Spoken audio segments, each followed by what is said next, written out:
What's going on, people out there? This is your girl, Angela Courtney from Sideline Sisters with my partner, Michelle Bloom. You see what kind of day it is? What is that? It's that cold. It's hot chocolate. It's that cold. It's cold. I'm not hating on you, girl. I had some chocolate today. Anyway, so y'all, before we get into it, we had tickets to the LSU Duke game. I just could not do that late game, y'all. It was what? Well, first of all, when they advertised that game, it was TBA. There was not a time set. Oh, well, originally, when those tickets went on sale, we just said, let's go ahead and go to the game. Yeah. Who knew? Because we both know in our right minds, we wouldn't have been going to that 9 o'clock game. Child, look, 9:30 is my bedtime. That's Monday. Sorry, people. You know, we Generation X, so you know, we got to take it to bed at 9:30. That's because we working women, honey. We get up early. Working women. All right. Without further ado, y'all, we're gonna talk about the ACC SEC Women's Challenge. You talk about good games. Some of them were good games. Some of them were very predictable. I bet y'all didn't think Duke was gonna be leading LSU in that first quarter. I bet you didn't think that. Oh my goodness. Yeah, if they'd have played the last quarter the way they played the first quarter, it might have been a different game. But I definitely think it would have been a different outcome as far as score-wise. They may have not won. But I mean, I would say for the way they have been playing, but I do believe they played the outcome. They played a good game. The only thing that hurts Duke is that they don't have it together offensively. It just was not happening. But anyway, let's take it back to Wednesday night, December the 3rd. Florida State Seminoles taking on Georgia Bulldogs. The score in that was 80. Georgia 80, Florida State Seminoles 60. That's one for the SEC. The Miami Hurricanes take on the Kentucky Wildcats. Kentucky won that one 64-48. That's another ACC team going down. I didn't think Miami had a chance anyway. Then you had the Syracuse Orangemen. Syracuse as well in New York. Taking on the Auburn Tigers. This was an OT game. That went into overtime. Then you had the Virginia Cavaliers taking on the Vanderbilt Commodores. Yes, it did. Yep. The Commodores easily took Virginia out, 81-68. You know, I might have to go back and watch some of these games. But to set up this game, I do have a little video. The NC State versus Oklahoma. Stanford took on Tennessee. Oh, they did. What was the score in that game? Do you know? They just barely eked it out. Tennessee won 65-62. Now, you know Stanford was leading the ACC. I don't know. Michelle, what happened? ACC used to be good. Having. We used to get all the players. I don't even know. It's just like we can't vibrate. Now they going to the SEC. SEC is the conference. SEC is the conference now. Big East and Big 12. Don't forget about that. They got the money. That's where the money resides. Now that must be where they're going, honey, because they're not coming to that. Big 12. Yeah, ACC. Just so y'all know, it's not even a contender, really, like that. Like, no. Anyway, let me set up this video. I'm gonna add it to the stage. 7 to go. Back to Brooks with 5. Brooks has it knocked away, picked up, and then batted away by Williams with 1.7 to go. Jones to trigger the inbound. 1.8 to go. Into the corner, taken away, and we will have overtime here in Norman. 24-19 in the fourth quarter to force the OT, and the tap is controlled by Chavez, who looks to attack right away and scores right away. 32 gives it up to Trigger, trying to find Pierre on the inside. Not much happening right now. Brooks got some space and made the most of it for two. Well, hold on. Let's see.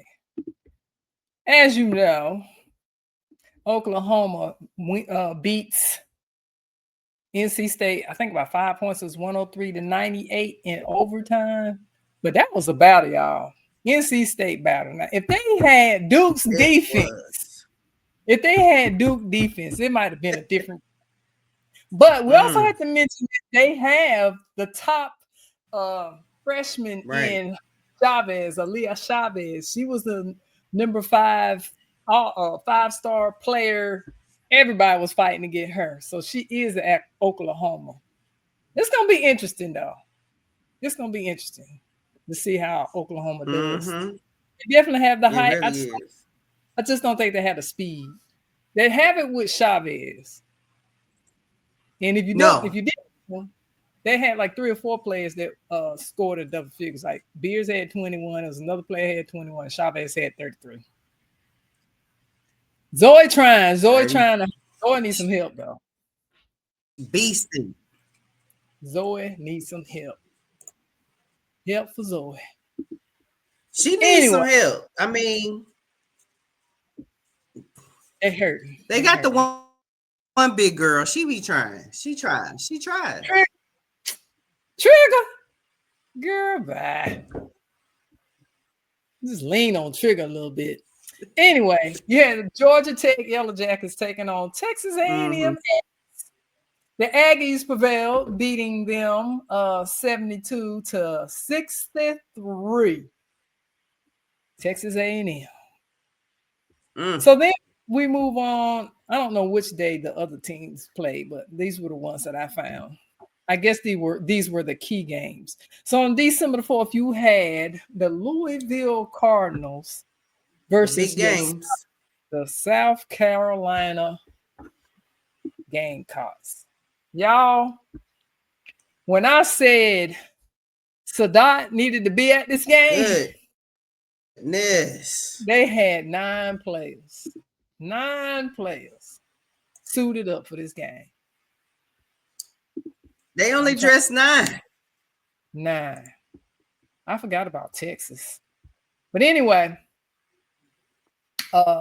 so South Carolina did not dominate in this game, y'all. And like I said, they only had 9 players. They toughed it out, though. Louisville had a plan for them, girl. Louisville had a plan. Look at them box. They had a plan. And again, but you know what did not help? What? Turnovers. The fact that South Carolina was shooting 50% from 3-pointer, Louisville 39%. Yeah, but they hung with them. And you know what it was the game. And it's you look at the rebounds, they had the exact same rebounds, but the key rebounds in this side, I'm gonna need for Joyce and your girl Medina Okot to learn how to box out and retrieve the ball. You can't jump with people. You got to put your body on them. Use what your mama gave you. That's what they tell you. Use what your mama gave you. That's right. And they're playing almost 40 minutes, but they had to. Yeah, they had to. But go ahead. Who stepped it up in that game for South Carolina though? Because we're like, where have you been? Tessa. Finally, she showed up. She finally showed up. Tessa and Raven at the right time know when to take over the game. Raven she can get to the line and hit the big shots because I'm gonna need for Medina Okot to work on her 63%. I don't know what she's shooting now, but she shot 3 for 7. Yeah, She shot that's not good. no, she need to be in there working on her free throws every day. Every game in the morning, while everybody else is drinking water at the end of the game. I mean, at the end of practice. Working on her free throws 24/7. 24/7. But anyway, was it Tijiana Roberts, 22, played 32 minutes. She had 20 points. She shot 8 for 18. Ooh, that's terrible. 8 for 18.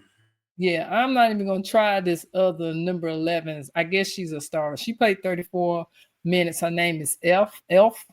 But I'm not instant something. But anyway, she only had 15 points. I would say. So I guess my thing is you had Ziegler, who played 26 minutes and did absolutely nothing. Nothing. I mean, that's wasted 26 minutes. She did have 4 rebounds and 4 turnovers. I mean, but you can get somebody off the bench where you got points off the bench. Some productive points at he that. Got 15 minutes. He got 12 points from Skylar Jones. Raina Scott played 37 minutes. She had 15 points. And Amari Berry had 17. Well, she had 7 points for her 17 minutes. But still, the chinny chin chin. It was a win. It was a win by the chinny chin chin. So they both was dressing out 8 and 9 players. Both of them. I mean, so there was no disadvantage in this game at all. But you know what game I would have rather have seen versus Duke play LSU? I would have rather Carolina play LSU. I think that would have been girl. What you think? Carolina gave Texas. Possibly. They did. They gave them a run. In fact, in the first quarter, it was 21-16. Second quarter, I think Roy and Maddie started doing their thing. It was 10-23. They outscored them in the fourth quarter, but they only lost by what? Almost 15 points. You talking about North Carolina and Texas? Yeah. They lost by 15. Yeah. I think that would have been a better game, honestly. That would have been a better matchup. Has the girl, Michelle, if you look at the roster, her name's not even on the roster. It's not on the roster. I don't see it. You're right. So unsure what's going on there. Yeah, I've been waiting. I want to see her play. We got to figure out where she is. Anyway, Texas did take out North Carolina. Jordan Lee points. I think that's the big girl in the inside, if I'm not mistaken. Yeah. No. The 6. She's a 6 foot forward. And Olaka. The old girl. Olaka. She dropped that 16 points. Go Olaka. There you go. I like her hustle. She's one of them players that's very quiet, but she'll get a quiet 16 points. You be like, how's she end up with 16 points? One thing Texas did a lot of in this game, they kept getting in the passing lane for North Carolina. You could read their plays. They just look at the person and pass them the ball. I already knew where you going, girl. Doesn't Carolina have like a young team though? Are they really young? It's like all their players are brand new, practically. Yeah, like they got a couple of transfers in because they lost a lot of transfers. I just don't think people want to play for that particular coach. Courtney Bangkok, why not? I'm just saying they get there, they don't like it, they move on. So we already talked about the LSU game, y'all. It was 93-77. But I'm gonna tell you that in the beginning of this game, and you look at Kim Mulkey, that look she gave Malaysia sitting on the bench, like, it's time. Get on in the game, girl. We need you to do your thing. Yeah, she had like 14 almost in the first half. And she finished the game with 14. She played 36 minutes. Flage had 18 points. She was 7 for 11. Zakia, oh, she didn't even score. All right, Amaya Joyner, 14. I think that's a little point guard. It is. Malaysia finished with 16. Michaela Williams, okay, I got them two confused. She finished with 14. Now, Malaysia only played 28 minutes. Imagine if she'd played the whole game. And I don't know if she just, I don't know what it is. If she just likes her coming off the bench and giving them that spark or what. I think eventually. But she's definitely that sixth player coming off the bench for sure. She knows she's instant offense. The only thing that hurts her sometimes is her turnovers. She did lead the team in 5 turnovers, which is one more than Flage had. But also I want to mention something that Kim said about her coaching style. This is what she said. She said that she gives them a summer off. They don't train during the summer. So they play catch. First of all, when you told me that, I could have lost my mind.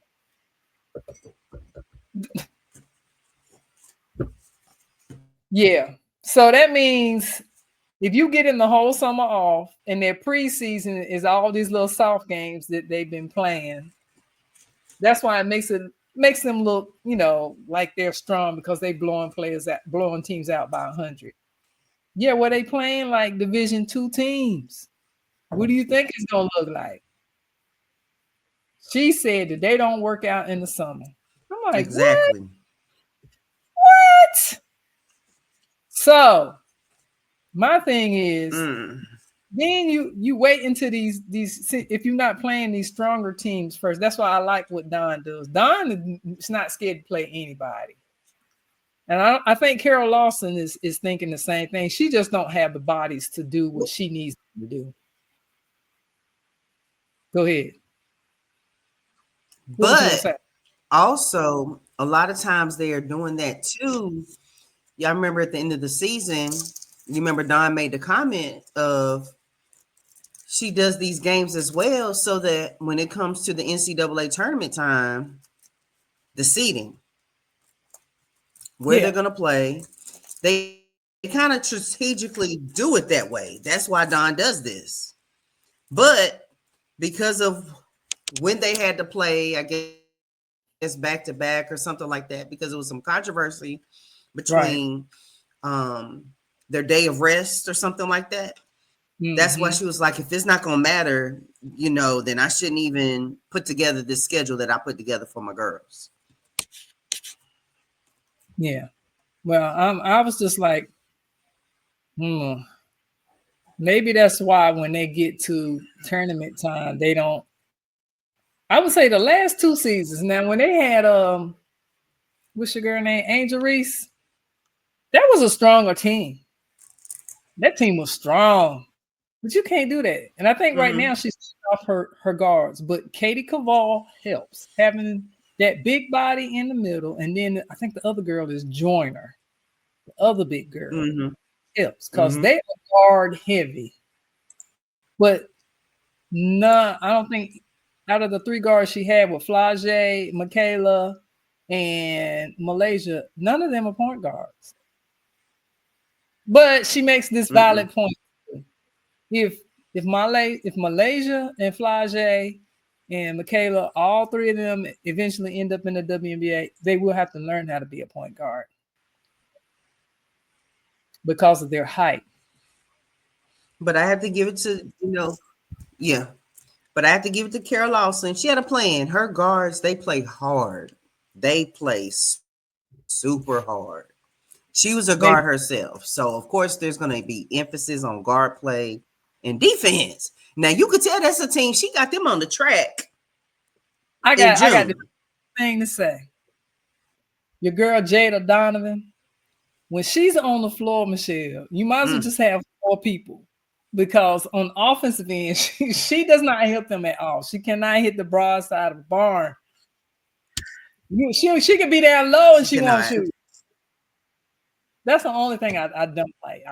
I can't recruit a player who can't help me out on both ends. I can't do it. But I think she might have already. Now someone is Fournier. She cannot make free throws. She is shakalicious, whatever you want to call her. She cannot hit a free throw at all. Girl, she is the one. You want to foul. And the thing is, she's going to the hole to get fouled, but she ain't making her free throws. She'd be like, oh, woosah. Well, you know, some people, it's a mental thing. It's a mental thing. I ain't gonna lie, my but she was terrible. Even once I left my senior year, I think I shot the best, and that was 69%. It's a mental thing. You either a good player, a good shooter. My thing is, look, try not to get fouled. You don't have to shoot free throws.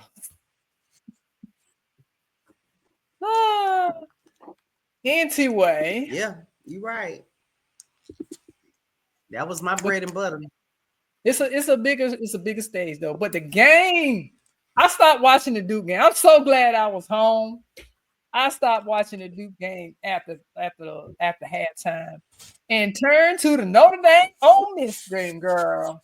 Notre Dame Ole Miss. The Notre Dame Ole Miss. Notre Dame and Ole Miss. Oh my God. Oh my God. Let me show my little clip before you know, and speaking of, you talking about, you gotta talk about what Flage had to say. Go ahead. No, go ahead. No, I don't know. What did she say? She was all in their face, Carol Lawson's face. I know that. There was instance when Flage shot a 3 and looked over at Coach Lawson and worded something. I think she felt some kind of way. I don't know. It was a lot of stuff that was being said on social media. I don't know what was said. So I think it kind of got in Flage's head. And you know Kim Mocha, she's going to come out and, well, you know, Flage felt some kind of way because she didn't get on. She did what she said. She was too busy coaching her team. Exactly. I mean, you should never take the fact. Now, I might have wanted to play if I felt like I was. But, I mean, you know, if I put you on my team, you definitely going to play at some point in time. But I don't think she got as much playing time as she wanted. But for the coach, the goal of them playing is to win gold. So now, do I let Flage play, who takes a while to get heated, or do I go for the goal? And I think that was just her thing.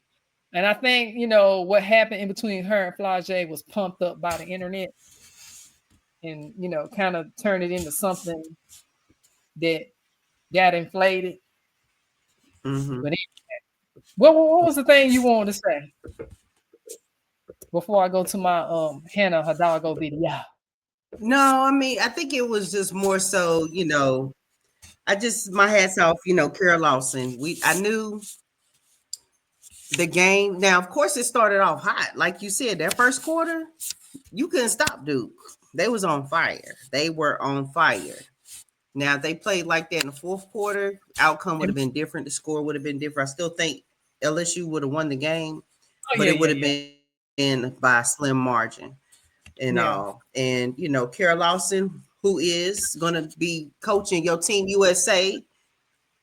So those ladies will be in training starting next week, which I want to be in the house. I got to call the SID to see if they allowing folks to come in to watch.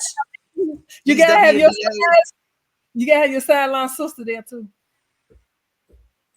I'll make that So trade. yes, I got to call and see how we can be in the building.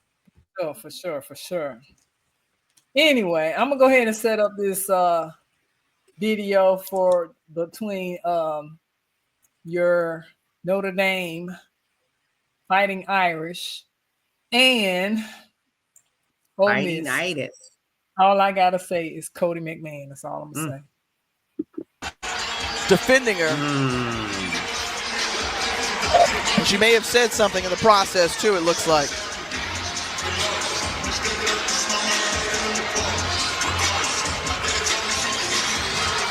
She was like, hey, no, I didn't do nothing.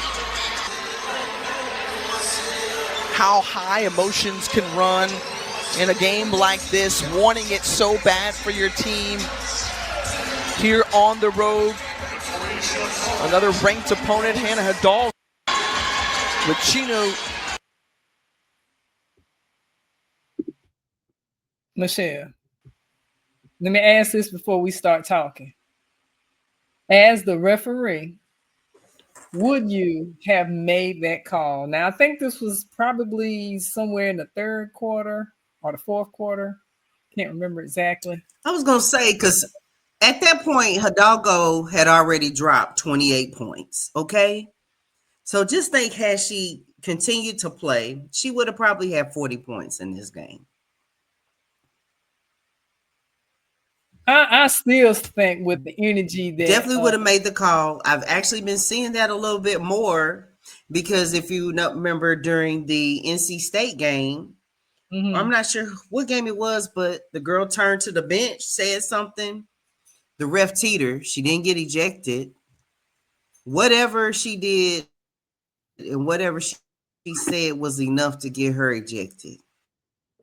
So, well, this was Hannah Hidalgo's second foul. I don't know what she did to get the first one. I might have missed that because I was going back and forth in between games. I might have to sit down and watch the whole game. But I understand the player control foul. And if it's rules and you know you're not supposed to be taunting, then she should have kept her mouth shut and just played the game. Let the shot speak for what it was. And it may have been a different outcome, but I don't know because Ole Miss had it going on, girl. Cody was just not going to be denied. She was all over the place. She said, Coach got me playing point guard. No. She's her hardest critic because she wants to win. And I understand that because I was probably somewhat the same way. You know, my mama said one game she lost when she was in high school. She didn't talk for 12 days. She said, I was thinking there was something wrong with her. But anyway, I understand that. I think she deserved it. She deserved it. How you not talk in for 12 days? I mean, she was just mad because she lost the game. Her mom's like, do we need to go seek medical help? Are you depressed? Anyway, that was a well-played game. I think Cody had 22 in that game. You see how Coach Ivy was like, yeah, honey, you gonna have to get up and go to the locker room. You can't even sit on the bench. You got to go. You just see does she have control over her is my thing. That's been asked before. Does she have control? How much control do you think she really have over her players? I mean, all you can do is set what you want, the standard for what you want for your team. As far as the girls doing what they're supposed to do, that's all you can control. No, for every action, there's a reaction, there's a consequence. That's all you can do as a coach. You really have no control over what they're doing. So you don't know what they're posting until it gets back to you, unless you're following all of them. Until you get. Yeah. You could have a coach or one of the, grad assistants keeping tabs on their social media. Yeah, I mean, or you can build it in the team rules. No social media during, the season. Blah blah blah. These are only. But that's kind of built into players being brands now. So how do you work around that? Mm-hmm. But anyway, we have NCAAW from that. No, that was it. That was a 7-point win where the Irish, I mean, it was a back and forth game though, but it was a good game. So Ole Miss is sitting at 13 right now, and they are still It's a good game. Do you think it might have been a different outcome had they been playing Undefeated? Did you hear what I said? You think it might have been a different game if they played at Notre Dame? Oh yeah, I think so. For sure. They was down in the Delta, Mississippi. It's nothing like having that home crowd behind you. Yeah. Anyway, nothing like them. What is that thing they be doing? Don't get me to lying, honey. Don't get me to lying. Anyway, let's talk about the top 25. We got new rank. All right. So still sitting at number 1, undefeated, we have who, Michelle?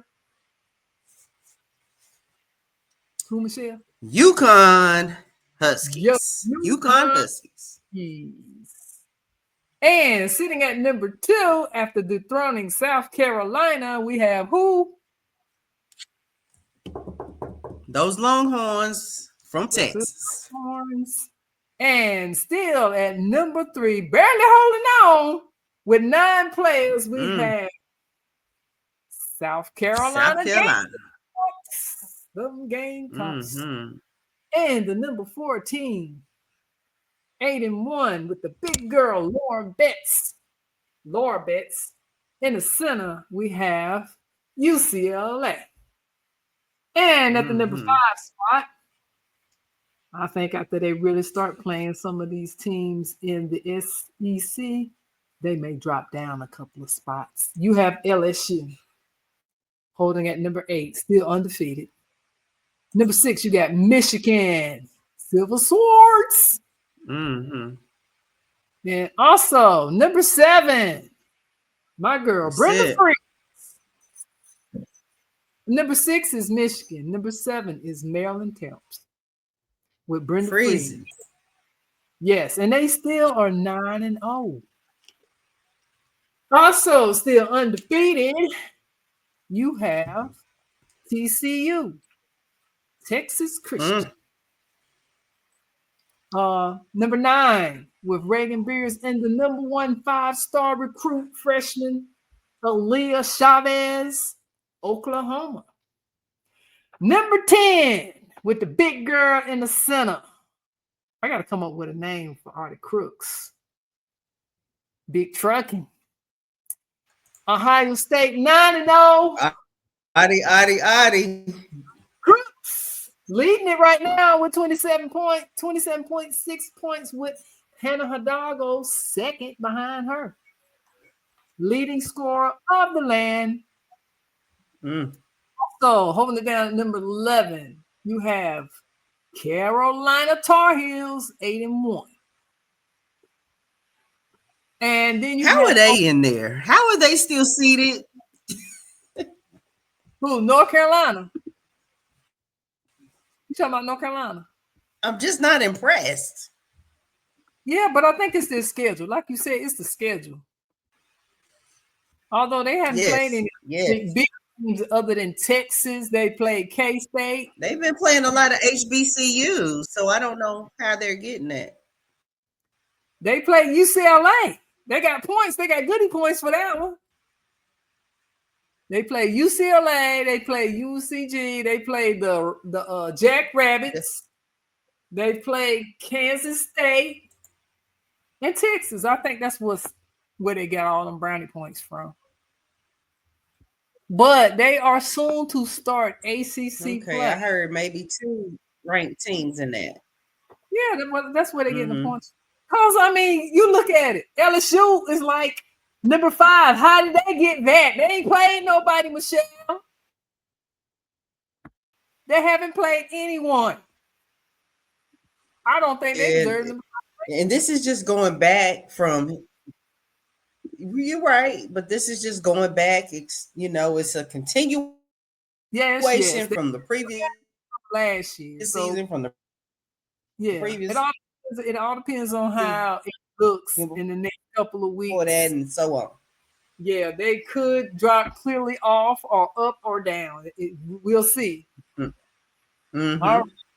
So at number 13, you have Ole Miss, still 7-0. Baylor at number 14. 15, Vanderbilt. I hear they got some good scores. We got a good roster. Mm-hmm. They're going to be surprising some folks. And they have USC at number 16, 17. Kentucky, who took Kentucky's such a young team, but they holding it in the road.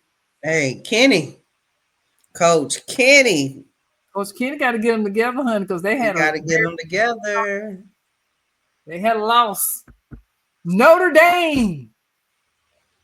I don't know if Hannah can get herself together and pull this team by the bootstrings.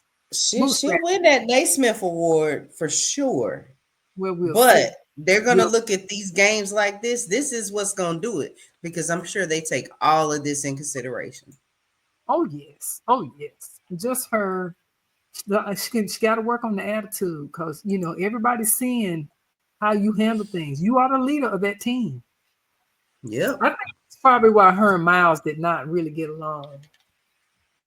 Or she felt like it was time for her to move on, because she felt like this is Hannah's spot. I can't really get any daylight. Although I think she was doing well. But I guess she felt like she was having to compete against Hannah. So anyway. Well, each team got to have a little firecracker on the team. So. Well, her Hannah is definitely the firecracker on that team. For sure.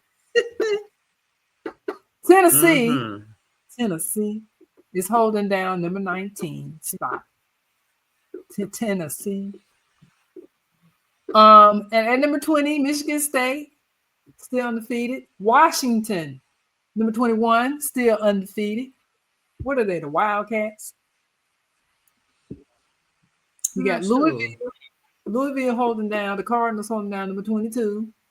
Number 23, Cody McMahon's old stomping grounds, Ohio State. Oklahoma State holding down number 24 spot. And still at the 25 spot, you have West Virginia.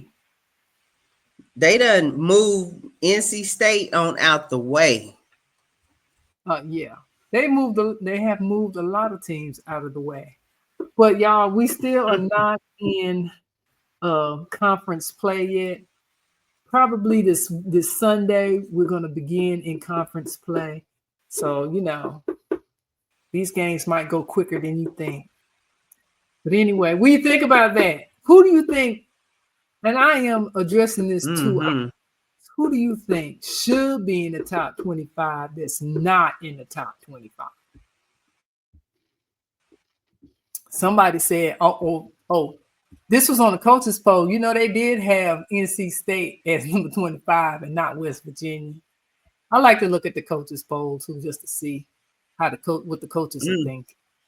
But everything else, right. Yep. All righty then. Got another video for you. Juju recently signed a big contract with Nike and received a new shoe. So we're going to watch that video. Yeah, I'm going to have to share my screen. Come share my screen. She just sitting back making money. That's it. Ain't got nothing. Ain't got to touch the floor. All right, so check this out. Can you see video? Can you see it? All right, here we go. squad right with their Nike GT Cut PEs. Hey guys.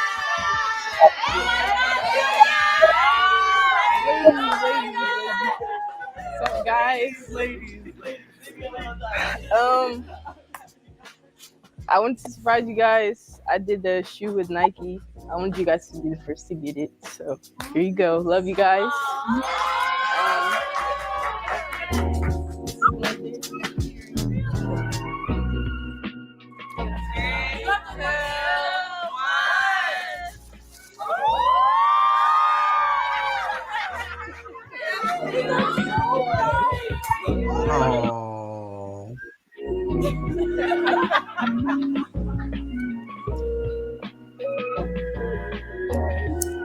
I don't know about you, but you know, when we got shoes and got the squad right. College, you would have thought it was Christmas, right? When you got another pair of shoes. You had your shoes for practice, you had your shoes for the games, and then right before the regular season, we got another pair of shoes. We had shoes to, you know, for the road trips, just to ride, like if we going to the airport or something. So I know for me personally in a season, you probably end up with like 3 or 4 pair of actual shoes you play in, and then a pair for like if we going to the airport, if they wanted a team in uniform, a pair of them, you know, shoes like that. So I know it was Christmas time. Yeah, we got one to start the season, and then like you said, we would get one probably in November. We had sorry old Converse was our shoe. I think they had like Reeboks or something now. We had old. Oh wow. Yeah. Under Armour. I think I was the only other player that got a black pair, because I had a black pair of Converse. Oh, you know what? Yeah, hey, yeah. And they were mids. They weren't the highs, they were the mids. But they were still Converse. They were Converses. But back then, though, Converses was it. I mean, you know, we were lucky for HBCU just to get a shoe. So that part. We did have Nikes for cross country. I had to run cross country one year. That was fun. Yeah. NCAAW. Let's see. Did I say that right, Michelle? 4.3. Wow. You still there? Or are you frozen? Hello? Say something.